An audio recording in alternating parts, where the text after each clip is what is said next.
Hey friends, hopefully you did well on your math test. So we are going to work on something new today called distributive property.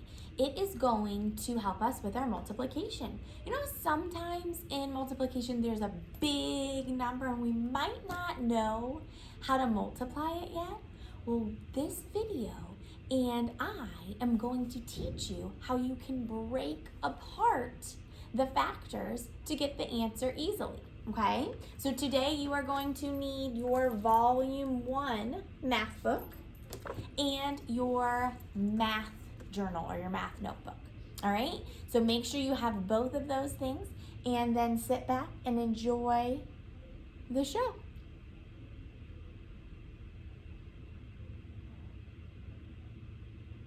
How can you break up a multiplication fact?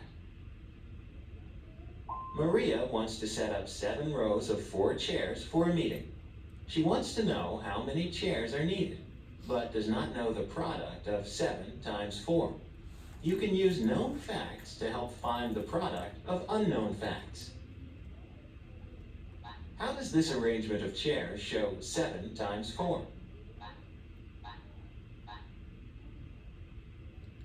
We should know that vocabulary word. What is this? This is a picture of what? The chairs are in an array. An array. There are 7 rows with 4 chairs in each row. How can splitting an array help you multiply? Think about this question as you do the activity that comes next. All right, are you ready? So we're going to split it up. We're going to look at the factors and see how we can break them apart.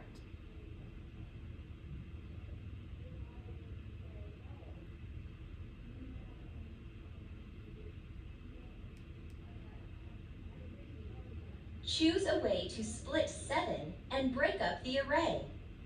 Okay, so what they're doing here is they're breaking apart the first factor. They're breaking apart 7, and they show all the different ways that you can break apart 7. You can do 1 plus 6, 2 plus 5, 3 plus 4, 4 plus 3, 5 plus 2, or 6 plus 1. Now, the big trick is think about multiplication. Do you know any of those multiplication facts maybe a little bit quicker than some of the other ones? So look at the first one, ones, we know ones, but sixes might be kind of hard for us still. But if we look at the second one, what about twos? Twos should be pretty easy because we can just double it, right? And then if you look at fives, we should know fives because we can just count by fives. So if I were doing it, I would probably break 7 apart with 2 and 5. Do you agree? That one might be kind of easy. Let's see if that's what they do for us. Maria thinks of 7 rows of 4 chairs as 5 rows of 4 chairs and another 2 rows of 4 chairs. Could Maria have broken the 7 rows any other way? So I'm going to pause it for a minute so you can see. So yes, we saw all the different ways on the last page that we could break apart 7. But I think most of us agree that 5s are easy for us and 2s are easy for us. So see what they did is they split this array. Instead of having 7 rows of 4, because some of us might not know what 7 times 4 is, now they have 1, 2, 3, 4, 5. 5 rows of 1, 2, 3, 4, and 1, 2, 2 rows of 4. So now if you think about these two multiplication problems, I bet you can do those quickly in your head. 5 times 4 and 2 times 4. So it's still going to be the same answer as 7 times 4. It's going to still be the same product, but we just broke apart the big factor into 2 easier ones. Okay, so don't get confused yet. Just keep listening and hopefully we'll do some practice and it'll get easier. Yes, she could have broken the 7 rows into 3 rows of 4 chairs and 4 rows of 4 chairs. So that's just one of the other ways. Distributive property says that a multiplication fact can be broken apart into the sum of 2 other facts. What is 5 times 4? What is 2 times 4? You should know that, right? 5 times 4 and 5 2 times 4? 4 is 20, and 2 times 4 is 8. 20 plus 8 is another way to find 7 times 4. So 7 times 4 equals 28. Would the total number of chairs have been different if Maria broke up the 7 rows in a different way? What do you think? No, the facts would have been different, but the total number of chairs would be the same. Maria needs 28 chairs in all. Okay, so that is the distributive property. Try to say that 5 times fast. So get out your math notebook and we're going to do a couple practicing ones, and then we will do a few together on the in our math book. Okay. All right. So in your math notebook, you should be on your next blank page. And we're going to go ahead and write that property that we just learned, distributive property.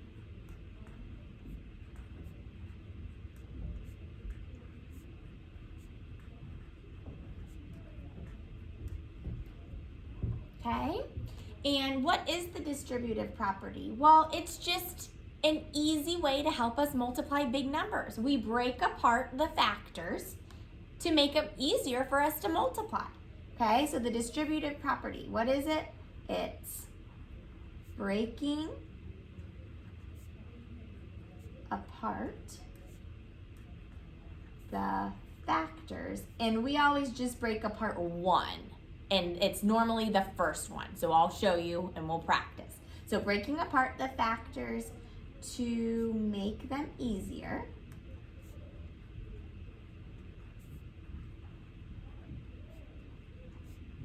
To multiply.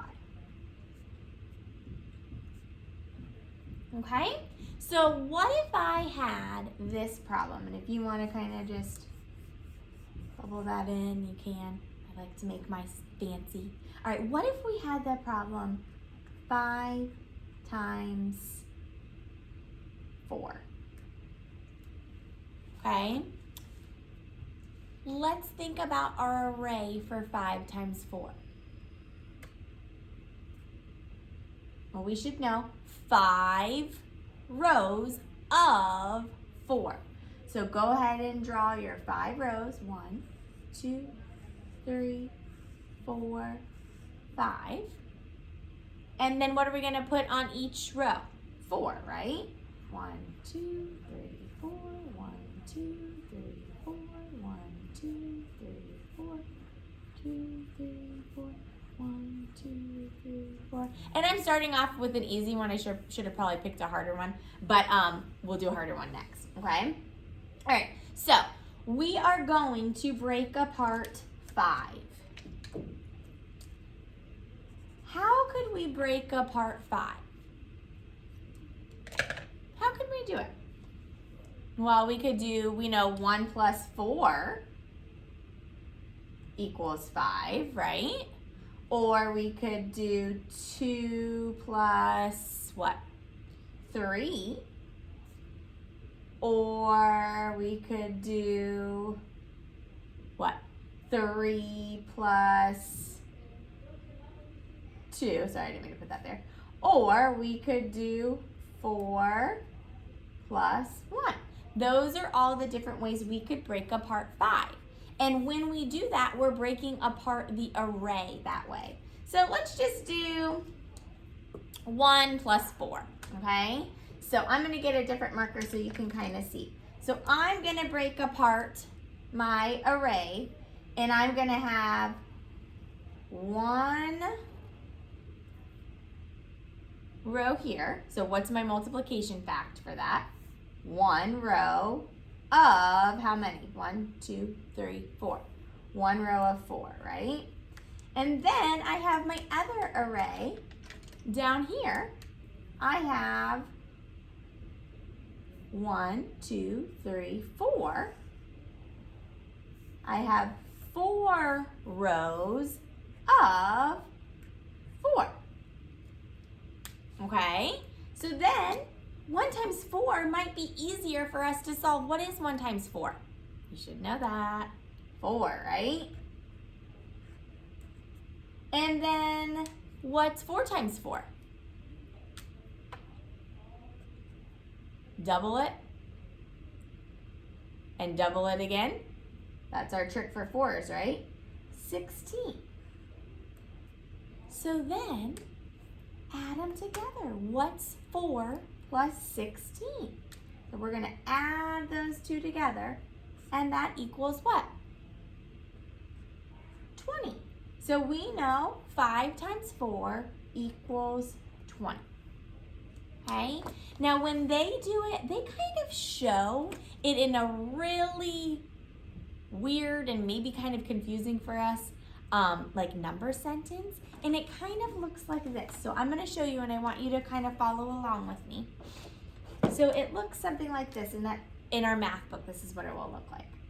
5 times 4, because that's what we are trying to solve, right? Equals, and now we have 2 other multiplication problems. So we have blank times blank, and then what did we do? We added our other multiplication fact. So here's what our multiplication facts were. Remember, we broke it apart. We broke it apart to be 1 times 4. And then what was the other one we broke it apart to? 4 times 4, right? And I'm just going to show you kind of another way. We just did that. Right up here, we solved it, right? But we know 4 times 4, or sorry, yeah, 4 times 4, but 1 times 4 equals 4. That's what we did here. Plus 4 times 4 equals 16. Okay? So, again, like I said, some of these strategies are confusing, and this is one that we do need to work on in practice, and I am actually going to have a really fun activity in our folder for today. If you want to do it, you can do it throughout the week, and it will be extra credit, okay? So I'll have the directions in there today. All right, so hopefully you're not too confused. Let's try one more, okay? Let's try one that's maybe a little bit harder, that maybe we don't know. Let's do, so if you want to go ahead and split your paper up. Let's do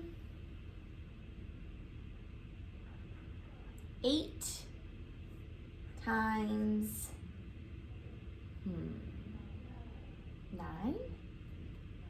Okay, so we don't know what 8 times 9 equals. And I'm going to kind of do it backwards.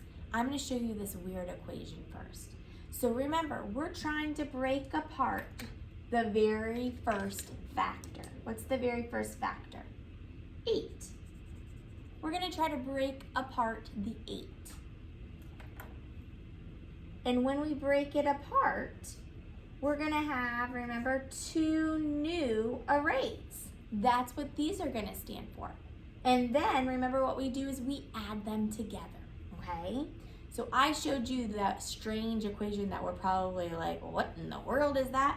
First, okay? But now let's go over our steps that we did. So we want to draw our array, and we want to do 8 rows of 9. So really think about that one. That's going to take a couple minutes, not minutes probably, but a little bit longer for you to draw. So make sure you're numbering or counting your rows.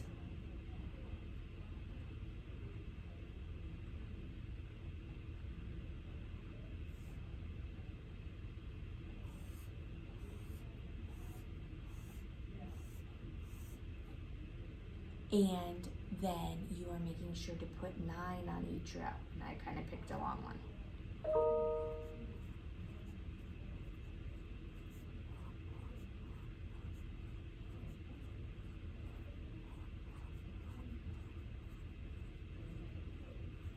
So as I'm doing it, you should be doing it 8 rows, and on each row there's 9.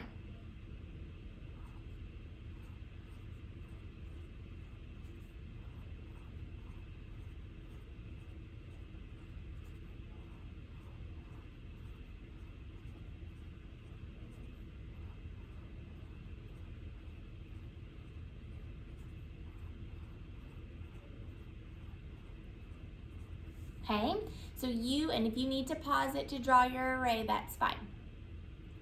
You should have your 8 rows of 9 here. And we're gonna think about what are the ways that we could break apart 8? Well, what plus what equals 8? Well, right away I think about doubles facts, but remember, we wanna try to pick the multiplication facts that we already know. So maybe like 2s or 5s. I love 5s. So what plus 5 equals 8? What plus 5 equals 8? 5, 6, 7, 8. Could we break it apart with 5 and then an array with 3? Sure, let's do that. All right, so here's my first row. My first array. I have 5 rows of how many? 9. I don't do anything with the second number. So I have 5 times 9. Ooh, that might be kind of easy for us to solve. And then the other array is how many rows? 1, 2, 3, right? Then I have 3 rows of 9. So see how the second factor never changes? We're just breaking apart the first factor, okay? So then what is, and look, we can kind of plug it in here too. We've got 5 times 9, and we've got 3 times 9. So if we multiply them, what is 5 times 9?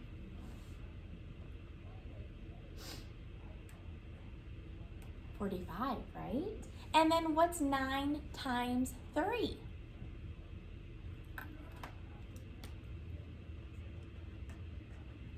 $27. So if we add 45 plus 27, we're going to get what 8 times 9 is. So I'm going to give you a minute and try to solve that. And if we need to, we can stack it over here. That might be easier. 45 plus 27. We always start in our ones place. 7 plus 5 is what? 12. Put down the 2, carry the 1. And then we have 1 plus 4 equals 5, plus 2 equals 7. 8 times 9 is 72. And I like to do the 9s trick sometimes to help me. So I am going to put down the 8th finger, 1, 2, 3, 4, 5, 6, 7, 8. And then I have 72. Okay, and I might attach a video for you if you don't know the 9s trick, because it is awesome. All right, so 8 times 9, we broke that apart into distributive property. We broke it apart 5 times 9 plus, which was 45, plus 3 times 9, which was 27, and it equals 72, okay? I know this is a lot, so we're gonna do a lot of the math page together, okay? So if you need to pause it, take a break, get a snack or a drink, and then come back, that's fine, okay?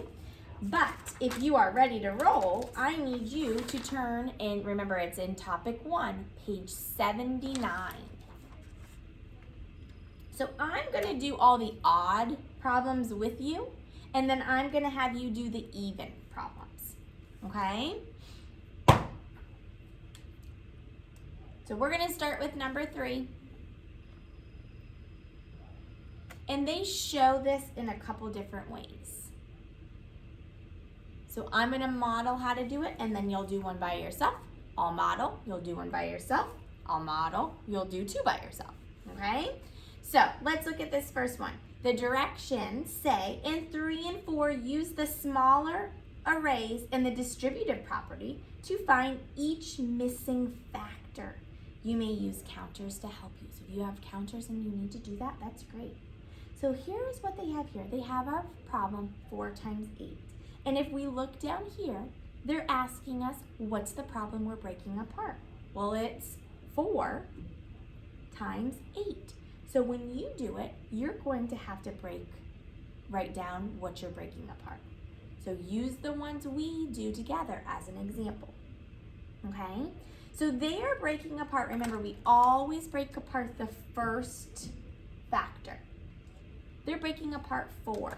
And if you look at the picture, they didn't draw a line, but they have a space here. So if you want to box it, you can. That helps you. They broke it apart into what? 2 rows of 1, 2, 3, 4, 5, 6, 7, 8. Because remember, we don't ever change the second factor. So they broke it apart in 2 rows of 8. And then they did the second one for us. 2 rows of 8. Perfect. So then you are going to break apart and do the distributive property for 3 times 5. Okay? So circle that one. You're going to do that one in a minute. Now let's look at the next one, the directions.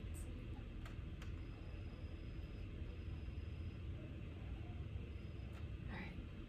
In 5 and 6, separate the rows. So we're going to have to break it apart in the large arrays into 2 small arrays, write the new facts. So that's what we did together in our notebook, okay? So if we look at number 5, I'm going to zoom in so you can, wrong way, so you can see it.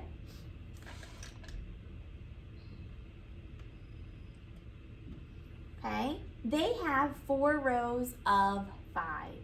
Now, how are we going to break apart 4?